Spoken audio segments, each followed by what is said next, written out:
श्री शिवाय नमस्तुभ्यम। आप सभी पर भगवान शिव की कृपा सदा बनी रहे। फाल्गुन मास माहात्म्य में आज सुनिए आगे की कथा। श्री सूत जी कहते हैं, आनद देश में वेदरथ नामक एक ब्राह्मण थे। उनका जन्म उत्तम कुल में हुआ था। वे स्त्री पुरुष से संपन्न और महान विद्वान थे।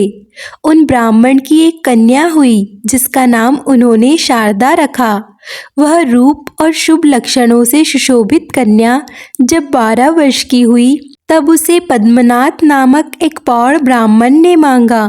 पद्मनाथ जी की पत्नी मर गई थी। वे बड़े धनी, शांत और राजा के मित्र थे।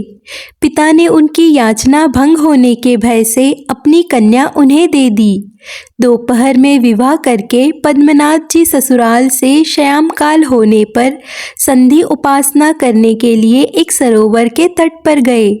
वहां विधि पूर्वक संध्या उपासना करके जब लौटने लगे तब अंधकार से भरे हुए मार्ग में एक सांप ने उन्हें काट लिया, जिससे उनकी मृत्यु हो गई। विवाह करने के पश्चात सहसा उनकी मृत्यु होने पर भाई बंधु रोने और विलाप करने लगे। सास ससुर और वह कन्या सभी शोक में डूब गए। भाई बंधु मृतक का दाह संस्कार करके अपने अपने घर लौट गए। अब विधवा शारदा पिता के घर में ही रह गई। एक दिन नैरुद्र नाम वाले कोई अंधे मुनि अपने शिष्य का हाथ पकड़े हुए शारदा के घर पर आए। मुनि बहुत वृद्ध हो गए थे। जिस समय वे घर पर पधारे, शारदा के भाई उस समय कहीं बाहर गए हुए थे। इसीलिए शारदा ही उनके पास आई और इस प्रकार बोली, महाभाग, आप मुनि श्रेष्ठ को मेरा नमस्कार है। आज्ञा दीजिए, मैं आपका कौन सा कार्य करूं? ऐसा कहकर शारदा ने बड़े भक्ति भाव से उन मुनि के पैर धुलवाए और पंखे से हवा करके उन्हें संतुष्ट किया। थके मादे मुनि को पीठ पर बिठाकर उन्हें विधि पूर्वक स्नान कराया और जब वे देव पूजा करके सुखपूर्वक आसन पर बैठे तब उन्हें आदर पूर्वक उत्तम भोजन कराया। भोजन करके तृप्त होकर जब वे मुनि आनंद से परिपूर्ण हुए तब अंधे मुनि ने उस कन्या के लिए उत्तम आशीर्वाद दिया कि भद्रे, तुम पति के साथ विहार करके सर्वगुण संपन्न श्रेष्ठ पुत्र प्राप्त करो और इस संसार में बड़ी भारी कीर्ति पाकर देवताओं के प्रसाद के अधिकार बनो।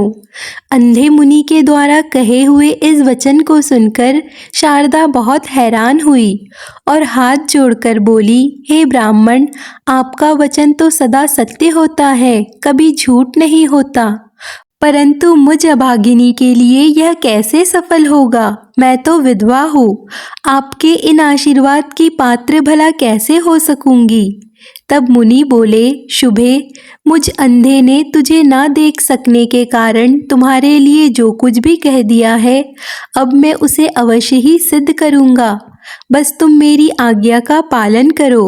अगर तुम उमा महेश्वर नामक व्रत करोगी तो उसके प्रभाव से शीघ्र ही कल्याण भागिनी हो जाओगी। शारदा ने कहा, ब्राह्मण, आपके बताए हुए दुष्कर व्रत का मैं यत्न पूर्वक पालन करूंगी। मुझे वह व्रत और उसका विधान विस्तार पूर्वक बतलाइए। तब मुनि कहने लगे, चैत्र अथवा मार्गशीर्ष मास के शुक्ल पक्ष में शुभ दिन को इस व्रत का प्रारंभ करना चाहिए। अष्टमी, चतुर्दशी, अमावस्या अथवा पूर्णिमा को विधि पूर्वक संकल्प करके प्रातःकाल स्नान करे।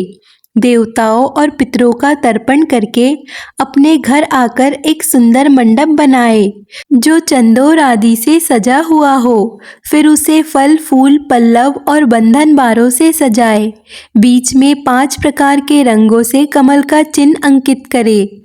उसके मध्य भाग में धान्य अथवा चावलों की राशि और उसके ऊपर कुशा रखे और उस कुशा के ऊपर जल से भरा हुआ कलश स्थापित करके उसके ऊपर रंगा हुआ वस्त्र रखे।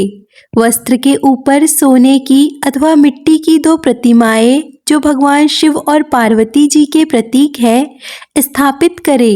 इसके बाद भक्ति भाव से अपनी शक्ति के अनुसार विस्तार पूर्वक उनकी पूजा करे। पंचामृत से स्नान कराकर फिर शुद्ध जल से स्नान कराए। एकादश रुद्र मंत्र का जप करके 108 बार ओम नमः शिवाय इस पंचाक्षर मंत्र से अभिमंत्रित करे। फिर सिंहासन पर उन प्रतिमाओं को पधराकर पूजा करे। बुद्धिमान पुरुष स्वयं धुले हुए श्वेत वस्त्र धारण करके शुद्ध आसन पर बैठे, पीठ को अभिमंत्रित करके प्राणायाम करे। फिर भगवान शिव के आगे हाथ जोड़कर इस प्रकार संकल्प पढ़े, मेरे सैकड़ों जन्मों में भी जो भयंकर पाप संचित हुआ है, उन सब का नाश करने के लिए मैं शिव जी की पूजा प्रारंभ करता हूँ। सौभाग्य, विजय, आरोग्य, धर्म और ऐश्वर्य की बुद्धि तथा स्वर्ग और मोक्ष की सिद्धि के लिए मैं शिव जी की पूजा करूँगा। इस प्रकार संकल्प बोलकर मनुष्य एकाग्रता पूर्वक यथा योग्य अंग न्यास करके शिव जी और पार्वती जी का ध्यान करे। अपने हृदय कमल की कर्णिका में जगत के माता पिता शिव पार्वती जी का ध्यान करके तज संबंधी मंत्रों का जप करे। फिर दोनों प्रतिमाओं में शिव जी और पार्वती जी का आह्वान करके उनके लिए आसन दे। फिर उन्हें अर्घ देकर इस प्रकार कहे, तीनों लोकों को वर देने वाले देवताओं में सबसे श्रेष्ठ पार्वती नाथ आपको नमस्कार है। हे त्र्यंबकेश्वर महादेव, आपको नमस्कार है। यह अर्घ ग्रहण कीजिए। शरणायत का भय दूर करने वाली देव देवेश्वरी जगदम्बिके वरदायिनी देवी, हे शिव प्रिय, आप यह अर्घ स्वीकार कीजिए। इस प्रकार 3 बार कहकर मनुष्य एकाग्रचित होकर उन्हें अर्घ दे। फिर विधि पूर्वक गंध, पुष्प, अक्षत, धूप और दीप आदि उपचारों को चढ़ाए। खीर के साथ घी में तैयार किया हुआ नैवेद्य अर्पित करे। इसके बाद मूल मंत्र द्वारा 108 बार हविष्य की आहुति दे। फिर नैवेद्य हटाकर धूप आरती करके तांबूल अर्थात पान अर्पित करे और मन को एकाग्रचित करके नमस्कार करे। इस प्रकार उपचार से पूजा करके ब्राह्मण दंपत्ति को भोजन कराए। इसी प्रकार श्याम की पूजा करके ब्राह्मण की अनुमति लेकर रात में मौन भाव से दूध में तैयार किया हुआ हविष्य भोजन करे।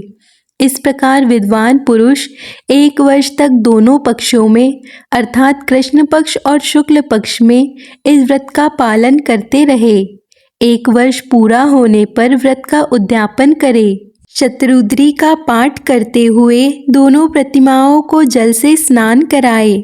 आगमोक्त मंत्रों से शिव पार्वती जी की भली भांति पूजा करे और अंत में वस्त्र, स्वर्ण और प्रतिमा सहित कलश सदाचारी आचार्य को देकर ब्राह्मणों को भोजन कराए। उनका भी यथाशक्ति स्वागत सत्कार करके उन्हें गो, स्वर्ण और वस्त्र आदि की दक्षिणा दे। इसके बाद ब्राह्मणों की आज्ञा लेकर अपने इष्ट मित्रों और बंधु बांधवों के साथ स्वयं भी भोजन करे। इस प्रकार जो भक्ति पूर्वक इस त्रिभुवन प्रसिद्ध व्रत का पालन करता है, वह अपनी 21 पीढ़ियों का उद्धार करके मनोवांछित भोगों का उपभोग करता है। इंद्र आदि लोकपालों के दिव्य लोक में भ्रमण करता है और अंत में शिवलोक को प्राप्त होता है। शुभे, मेरे बताए हुए इस महाव्रत का तुम भी श्रद्धा पूर्वक अनुष्ठान करो। इससे अत्यंत दुर्लभ मनोरथ को भी प्राप्त कर लोगी। मुनीश्वर नैद्रुव के इस प्रकार आदेश देने पर फिर शारदा ने विश्वास पूर्वक उनके वचनों को ग्रहण किया। इसके बाद उसके पिता, माता और भाई बाहर से घर में आए। उन्होंने देखा कि मुनि भोजन करके सुखपूर्वक बैठे हुए हैं। सबने सहसा आकर उन महात्मा के चरणों में प्रणाम किया और स्वयं भी उनका पूजन किया। साध्वी शारदा ने उस श्रेष्ठ मुनि का पूजन किया है और मुनि ने उसे अनुग्रह पूर्वक व्रत का उपदेश दिया है। यह सब सुनकर उसके भाई बंधुओं को बड़ी प्रसन्नता हुई। वे हाथ जोड़कर कहने लगे, मुने, आज आपके आगमन मात्र से हम सब लोग धन्य हो गए। हमारा समस्त कुल पवित्र हो गया और यह घर भी सार्थक हो गया है। आप हमारे घर के पास में ही निवास करें और जो यह घर का मठ है, यह स्नान पूजा के लिए बहुत उपयोगी है। इसीलिए इसी में रहिए। इसी प्रकार प्रार्थना करने पर उन मुनि श्रेष्ठ ने बहुत अच्छा कहकर ब्राह्मण के उत्तम मठ में निवास किया। इस प्रकार मुनि के समीप नियम में मन लगाकर उस महाव्रत का पालन करती हुई शारदा का 1 वर्ष पूरा हो गया। वर्ष बीतने पर उसने पिता के घर में ही ब्राह्मण भोजन पूर्वक भली भांति व्रत का उद्यापन किया। उन ब्राह्मणों को यथा योग्य दक्षिणा देकर प्रणाम पूर्वक विदा किया। पिता माता ने उसके इस कार्य की बड़ी प्रशंसा की। शारदा उस दिन भी उपवास करके नियम पालन पूर्वक महात्मा नैद्रुव के बताए हुए उत्तम मंत्र का जप करती रही। इसके बाद प्रदोष काल आने पर उसने भगवान शंकर का पूजन किया और घर के पास वाले मठ में भगवान शिव का ध्यान करती हुई साध्वी शारदा रात भर भगवान शिव के पास जागरण करती रही। शारदा की भक्ति और मुनि की तपस्या और समाधि से संतुष्ट होकर जगत माता पार्वती जी उनके सामने प्रकट हुई। उनके प्रकट होते ही अंधे मुनि को 2 नेत्र मिल गए।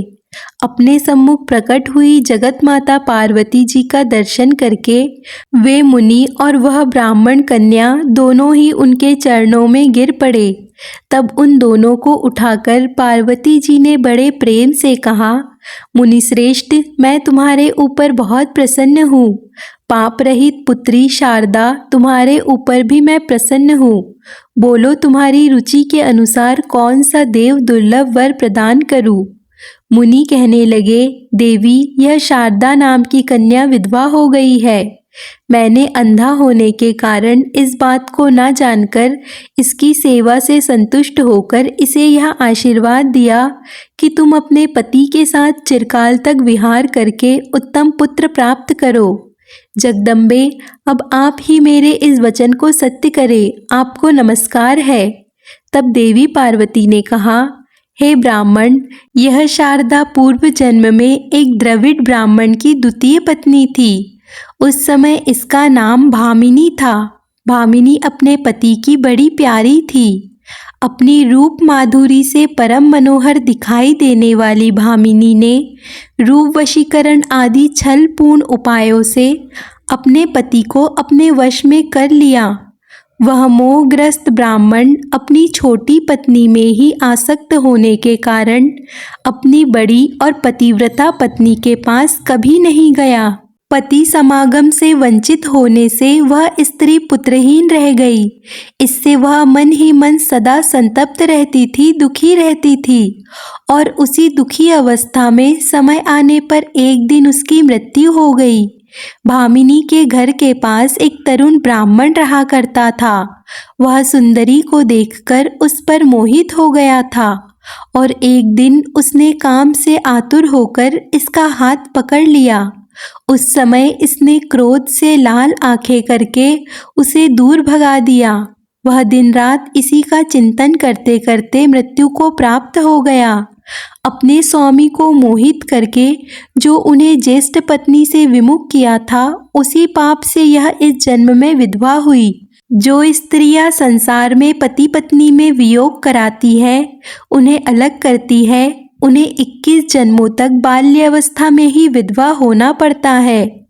और वह काम मोहित ब्राह्मण जो पराई स्त्री के विरह से पीड़ित होकर मृत्यु को प्राप्त हुआ था, उसने भी पाप ही किया था। इसीलिए इस जन्म में वह इसका पाणी ग्रहण मात्र करके मृत्यु को प्राप्त हो गया। पूर्व जन्म में जो इसका पति था, वह इस समय पांड्य देश में एक श्रेष्ठ ब्राह्मण के रूप में उत्पन्न हुआ है। उसके पास धन संपत्ति, स्त्री और सुख भोग की सामग्री सब कुछ है।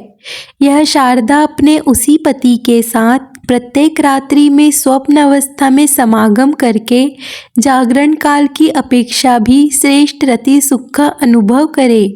स्वप्न अवस्था में पति समागम से यह कुछ ही समय में वेद वेदांगन के परांगत विद्वान पुत्र प्राप्त कर लेगी। वे ब्राह्मण देवता भी स्वप्न में अपने साथ चिर समागम से इसके गर्भ से उत्पन्न हुए पुत्र को सदैव देखा करेंगे। महामुनि, पूर्व जन्म में इसने मेरी आराधना की है और इसी को वर देने के लिए मैं इस समय प्रकट हुई हूँ। इसके बाद महादेवी पार्वती जी ने शारदा से आदर पूर्वक कहा, बेटी, अब तुम मेरी उत्तम बात सुनो। जब कभी भी किसी देश में अपने स्वप्न में देखे हुए पूर्व पति को देखना, तब समझ लेना कि यही मेरे पुरातन पति है और वे ब्राह्मण भी तुम्हें देखकर तुम्हें पहचान लेंगे। उस समय तुम दोनों में वार्तालाप होगा। ऐसा अवसर आने पर तुम अपने विद्वान पुत्र को उन्हीं ब्राह्मण की सेवा में समर्पित कर देना। उमा महेश्वर व्रत का जो श्रेष्ठ फल है, उसके अर्धभाग को इस प्रकार उन्हीं के हाथों में सौंप देना और तब से उन्हीं के अधीन होकर रहना। तुम दोनों को स्वप्न मिलन के सिवा कभी भी शारीरिक संग नहीं करना चाहिए। समय आने पे वे श्रेष्ठ ब्राह्मण जब मृत्यु को प्राप्त होंगे, तब उन्हीं के साथ चिता की अग्नि में प्रवेश करके तुम मेरे धाम को प्राप्त हो जाओगी। ऐसा कहकर देवी पार्वती अंतर्ध्यान हो गई। वह कन्या करुणामय पार्वती जी का वरदान पाकर बहुत प्रसन्न हुई। रात बीतने पर नए नेत्र पाए हुए धर्मराज मुनि ने उसके माता पिता से एकांत में सारी बात बता दी। इसके बाद वे चले गए। इस प्रकार कुछ समय बीतने पर शारदा ने स्वप्न में पति का समागम प्राप्त किया। देवी पार्वती के वरदान से उसको गर्भ रह गया। उस विधवा को गर्भवती हुई सुनकर सब लोग उसे व्यभिचारिणी कहकर उसे धिक्कारने लगे। उसके मरे हुए पति के जाति के भाइयों ने जब यह बात सुनी, तब वे सब लोग शारदा के पिता के घर आए। गांव के बड़े बूढ़े पंडित भी घर आए। सबने कुल के वृद्ध पुरुषों के साथ बैठकर विचार विमर्श किया। गर्भवती शारदा को बुलाकर कुछ लोग बड़े क्रोध में भरकर उसे डांटने लगे। कुछ लोगों ने तो उसकी ओर से मुंह फेर लिया। कुछ निर्दय वृद्धों ने अपना निर्णय इस प्रकार सुनाया कि यह पाप बुद्धि वाली कन्या दोनों कुलों का नाश करने वाली है। इसके केश मुंडवाकर नाक और कान दोनों काट दिए जाए और इसे कुल और जाति से बहिष्कृत करके गांव से बाहर निकाल दिया जाए। यह सुनकर सब लोग ऐसा ही करने को तैयार हो गए। ठीक उसी समय आकाशवाणी सुनाई पड़ी।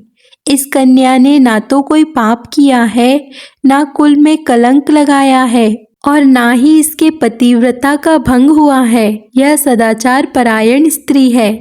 इसके बाद जो लोग भी इसे उल्टा या व्यभिचारिणी कहेंगे, उन पाप मोहित मनुष्यों की जिह्वा तत्काल ही विदीर्ण हो जाएगी। इस प्रकार आकाशवाणी सुनकर उसके माता पिता आदि सब लोगों को बड़ी प्रसन्नता हुई। कुछ अविश्वास मनुष्य तो कहने लगे कि यह आकाशवाणी ही झूठी है। ऐसा कहते ही उनके जिह्वा के 2 टुकड़े हो गए। फिर तो सब जाति भाई बंधु बांधव स्त्रियां और बड़े बूढ़े साधु साधु कहकर शारदा की प्रशंसा करने लगे। कुछ की स्त्रियां प्रसन्न हो गई और एक दूसरे से कहने लगी कि देवतागण कभी झूठ नहीं बोलते, परंतु यह समझ में नहीं आता कि आखिरकार इसने गर्भ कैसे धारण कर लिया। इस प्रकार भ्रम में पड़े हुए लोगों को देखकर लोक तत्व को जानने वाले एक वृद्ध पुरुष ने कहा कि यह जो कुछ भी देखने और सुनने में आता है, वह संपूर्ण विश्व मायामय और असंभव बातें भी माया से होती ही रहती है। माया ईश्वर के अधीन है, इसीलिए उस ईश्वर की लीला का रहस्य भला कौन जान सकता है। सत्यवती मछली के पेट से पैदा हुई और महिषासुर भैंसे के गर्भ से उत्पन्न हुआ है। वासुदेव जी से रोहिणी के गर्भ से पुत्र का जन्म हुआ और मुनि के श्राप से साम के पेट से मुसल पैदा हुआ और मुनियों के मंत्र बल से राजा यमुनामृत के प्रभाव से गर्भवती हुई है। यह बात निश्चय पूर्वक कही जा सकती है। इस विषय में स्त्रियां ही इसे एकांत में ले जाकर सच्ची बात पूछे। इस निश्चय के अनुसार फिर स्त्रियों ने उसे एकांत में ले जाकर इस बारे में पूछा। शारदा ने उन सभी स्त्रियों से अपना अत्यंत अद्भुत वृत्तांत पूरी तरह से कह सुनाया। सच बात का पता लगने पर सब लोग उस सती का आदर करके प्रसन्नचित्त होकर अपने अपने घर को चले गए। इसके बाद शुभ समय आने पर शुद्ध अंतःकरण वाली शारदा ने बाल सूर्य के समान तेजस्वी बालक को जन्म दिया। वह कुमार बाल्य अवस्था में ही बहुत अधिक विद्या प्राप्त करके परम बुद्धिमान हो गया। इसके बाद गुरुजी ने समय आने पर उसका उपनयन संस्कार किया। वह लोक मनोहर बालक लोक में शारदे नाम से विख्यात हुआ। उसने 8वें वर्ष की आयु में ऋग्वेद, 9वें वर्ष में यजुर्वेद और 10वें वर्ष में सामवेद को लीला पूर्वक पढ़ डाला। इसके बाद त्रिलोक पूजित शिव पर्व प्राप्त होने पर सभी देश के निवासी मनुष्य गोकर्ण तीर्थ में जाने लगे। सती शारदा भी अपने पुत्र के साथ गोकर्ण तीर्थ में गई। वहां उसने अपने पूर्व जन्म के पति को, जिनका स्वप्न में सदा ही दर्शन किया था, आया हुआ देखा। वे ब्राह्मण बंधुओं से घिरे हुए थे। उन्हें देखकर शारदा प्रेम मग्न हो गई और उन्हीं की ओर दृष्टि लगाकर खड़ी रही।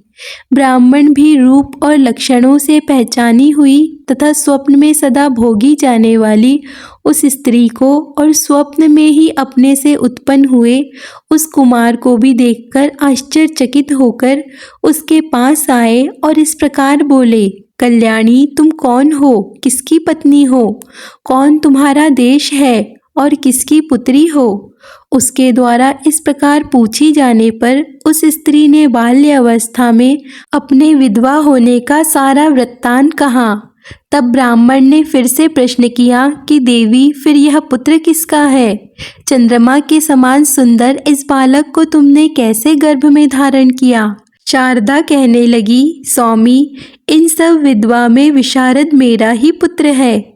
मेरे ही नाम पर लोग इसको शारदे कहते हैं। उसकी यह बात सुनकर श्रेष्ठ ब्राह्मण हंसकर बोले, देवी, तुम्हारा पति तो विवाह करके तुरंत ही मर गया। फिर भला इस पुत्र का जन्म कैसे हुआ? इसका कारण बताओ। शारदा बोली, महामते, परिहास से कोई लाभ नहीं। आप मुझे जानते हैं और मैं आपको जानती हूँ। इस विषय में हम दोनों के ही मन एक बात का प्रणाम है। ऐसा कहकर उसने देवी के दिए हुए वरदान आदि की बातें बताई और अपने व्रत के आधे भाग व्रतधारी कुमार शारदे को उन्हें सौंप दिया। वे ब्राह्मण देवता बहुत प्रसन्न हुए।